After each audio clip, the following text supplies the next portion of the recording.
Hello students, মাই বুক চ্যানেলে সবাইকে স্বাগত। আজ আমরা প্রথম শ্রেণী প্রথম পর্ব আমার বইয়ের 6 থেকে 9 পৃষ্ঠার পড়াগুলো দেখে নেব। প্রথমে আমরা 6 পৃষ্ঠায় কি রয়েছে দেখি। এখানে দেখো একটি গাড়ির ছবি দেওয়া রয়েছে। তোমরা সবাই গাড়ি চেনো। আর নিচে দেখো একটি ছাতার ছবি দেওয়া রয়েছে। ছাতাও আমরা সবাই চিনি, আমরা ছাতা বর্ষাকালে ব্যবহার করি, তাই তো? এখানে কি করতে হবে বলো তো? এই গাড়ি আর ছাতাটা সুন্দর করে রং করতে হবে। তোমরা তোমাদের খুশি মতো গাড়ি ও ছাতা রং করে নেবে। আমি তোমাদের সুবিধার জন্য দেখো এখানে রং করে রেখেছি, তোমরা এইভাবে রং করবে, তোমাদের যেমন খুশি রং করতে পারো। এই দেখো ছাতাটিও রং করেছি, তোমরা তোমাদের খুশি মতো রং করে নেবে। আশা করছি এই পৃষ্ঠার ছবিগুলো বুঝতে পেরেছো কিভাবে তোমরা রং করবে। এরপরে আমরা 7 পৃষ্ঠা পড়ব। দেখো 7 পৃষ্ঠায় কি দেওয়া রয়েছে। এখানে এই পৃষ্ঠায় আজ আমরা বর্ণ চিনতে শিখব আর বলতে শিখব। এই পৃষ্ঠাটা পড়ার আগে আমরা ধ্বনি ও বর্ণ কাকে বলে জেনে নেব। প্রথমে জানব ধ্বনি কাকে বলে। বাকযন্ত্রের দ্বারা সৃষ্টি হওয়া শব্দকে ধ্বনি বলে। এই যে আমি কথা বলছি এটা ধ্বনি। ধ্বনি উৎপন্ন হয় মানুষের বাকযন্ত্রের মাধ্যমে, যেমন ফুসফুস, স্বরযন্ত্র, নাক, মুখ ও জিহ্বা ইত্যাদির মাধ্যমে। আর ধ্বনির লিখিত রূপটিকে বর্ণ বলে। সহজ ভাষায় বলতে গেলে আমরা এটাই বলতে পারি, যখন অ, আ, ক, খ ইত্যাদি আমরা পড়ছি তখন সেটি ধ্বনি, আর যখন আমরা এটি লিখছি তখন সেটি বর্ণ। আশা করছি তোমরা বুঝতে পেরেছো।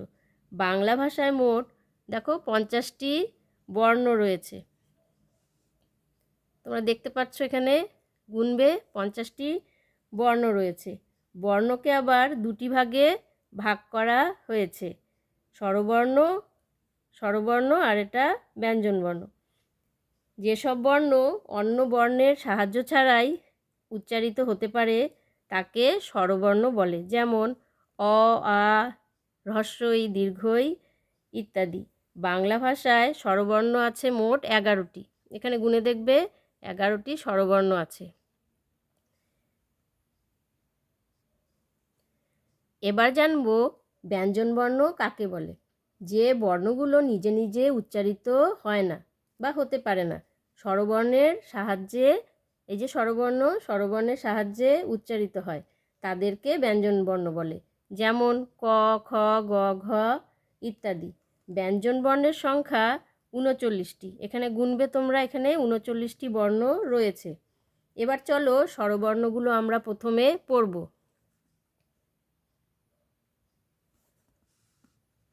কি আছে?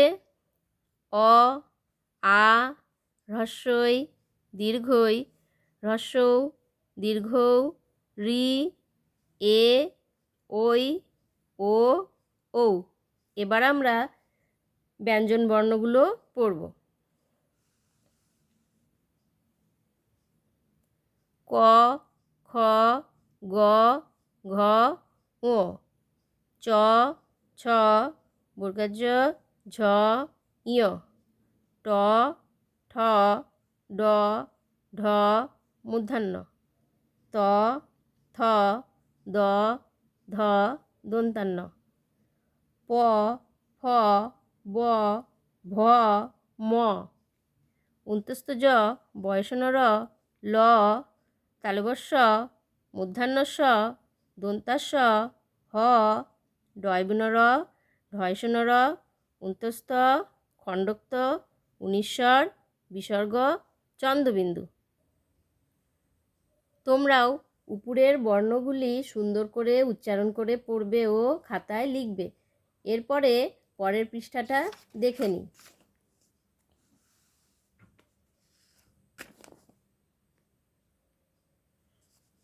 এই পৃষ্ঠায়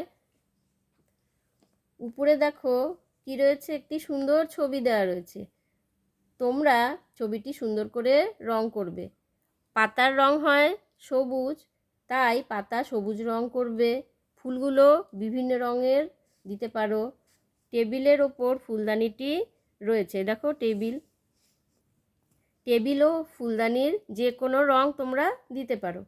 আমি ছবিটি দেখো রং করেছি, তোমরাও এভাবে সুন্দর করে তোমাদের ইচ্ছে মতো খুশি মতো রং করে নেবে। তাহলে এখানে দেখো আমি ইংরেজি বানানটাও দিয়ে রেখেছি, VASE, ভাস। ভাস মানে ফুলদানি, তোমরা এই বানানটিও শিখবে। এরপরে দেখো কি লিখেছি, TABLE, টেবিল। দেখো টেবিল বানানটিও এখানে লিখেছি। এবার নিচে দেখো অ আ বর্ণ দিয়ে একটি ছড়া রয়েছে, দেখতে পাচ্ছ কি লেখা আছে, অ আ। একটি এখানে ছোট বাচ্চার ছবি এখানে রয়েছে, সে হাঁটতে শেখেনি, তাই কি করছে দেখো হামাগুড়ি দিচ্ছে। সে কথা বলতেও শেখেনি, তাই অ আ সে আওয়াজ করে। দেখো ছড়াটি কি বলেছে, ছোট খোকা বলে অ আ, শেখেনি সে কথা ক আ। তোমাদের সহজ পাঠ বইতে এরকম আরও অনেক ছড়া রয়েছে, আস্তে আস্তে তোমরা সেগুলো পড়বে। এবার পরের পৃষ্ঠায় চলে যাই।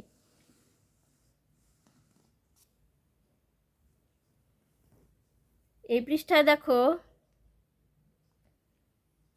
অনেক ছবি দেওয়া রয়েছে, দেখতে পাচ্ছ। আমরা পাশাপাশি দুটো ছবি এখানে দেখতে পাচ্ছি, দুটো ছবির মধ্যে কি অমিল রয়েছে তাই আমরা দেখব। দেখো পাশাপাশি দুটো করে সব ছবি রয়েছে, কি অমিল রয়েছে আমরা দেখি। এখানে দেখো একটি লাঠি দেখতে পাচ্ছি, লাঠিটি কেমন সোজা।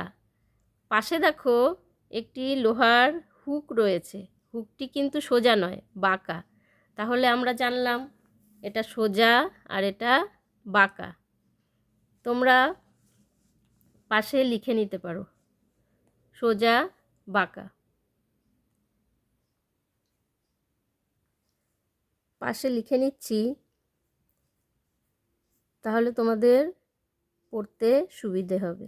তোমরা ওইভাবে লিখে নিতে পারো। দেখো এখানে নিচে বানানগুলো দেখো, নিচে লেখাও আছে, এগুলো দেখে দেখেও লিখে নিতে পারো, সোজা বাঁকা। পাশে বাঁকা লিখি, তাহলে উপরেরটা বোঝা গেল এটি সোজা এটি বাঁকা। এবার পরের ছবিটি দেখো, অনেকগুলো পাখি এখানে রয়েছে, এখানে কম পাখি রয়েছে। দেখো এখানে 5টা পাখি রয়েছে, এখানে 3টে পাখি রয়েছে, তাহলে বোঝাই যাচ্ছে এখানে বেশি আছে এখানে কম আছে। তাহলে বেশি কমের ধারণাটাও তোমরা বুঝতে পারলে, বেশি এখানে লিখে নিতে পারো বেশি, আর এটা কম। তোমরাও এভাবে বানান করে করে লিখবে, বয়কারে বে তালিব শয়রসিকারে সি, বেশি কম অকম।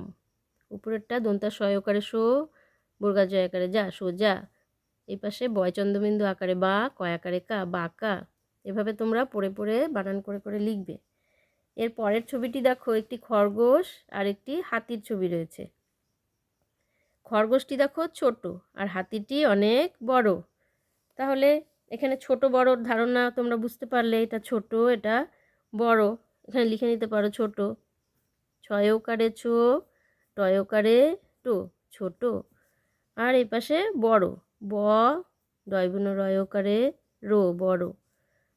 তাহলে তোমরা বুঝতে পারলে এটা ছোট আর এটা বড়। এবার নিচে দেখো দুটো গাছ রয়েছে, এটা খুব লম্বা আর এটা কি খাটো, এটা খাটো আর এটা লম্বা। এখানে তোমরা বুঝতে পারলে কোনটা খাটো কোনটা লম্বা দেখে এখানে লিখে নেবে খাটো। কয়াকারে খা, টয়কারে টো, খাটো। আর এই ছবির পাশে লিখে নেবে লম্বা, ল ময় বয় আকার, লম্বা। তোমাদের তাহলে লিখে নিলে পড়তে সুবিধা হবে। এবার শেষের ছবিটি দেখো, একটি ছেলে অনেক বড় একটি পাথর তুলতেই পারছে না, এত ভারী। আর এই মেয়েটি কী করছে, দৌড়াচ্ছে। কেন, ছোট্ট তার হাতে একটা পাথর, অনায়াসেই নিয়ে চলে যেতে পারছে। তাহলে এটা ভারী আর এটা হালকা। এখানে লিখে নেব ভারী, ভয়াকারে ভা, বয়সন রয় দীর্ঘি, ভারী। আর এটা কি হালকা, হয়াকার ল, কয়াকারে কা। হালকা। আশা করছি এই পৃষ্ঠার পড়াগুলো তোমরা বুঝতে পেরেছো। তোমাদের যদি ভিডিওটি ভালো লেগে থাকে তাহলে অবশ্যই লাইক, শেয়ার ও সাবস্ক্রাইব করে দিও। পরের ভিডিও দেখার জন্য বেল আইকনটিকে প্রেস করে রাখবে, যাতে ভিডিও আপলোড করলে তোমাদের কাছে নোটিফিকেশন চলে যায়। আজ তাহলে এ পর্যন্তই, দেখা হচ্ছে পরের ভিডিওতে।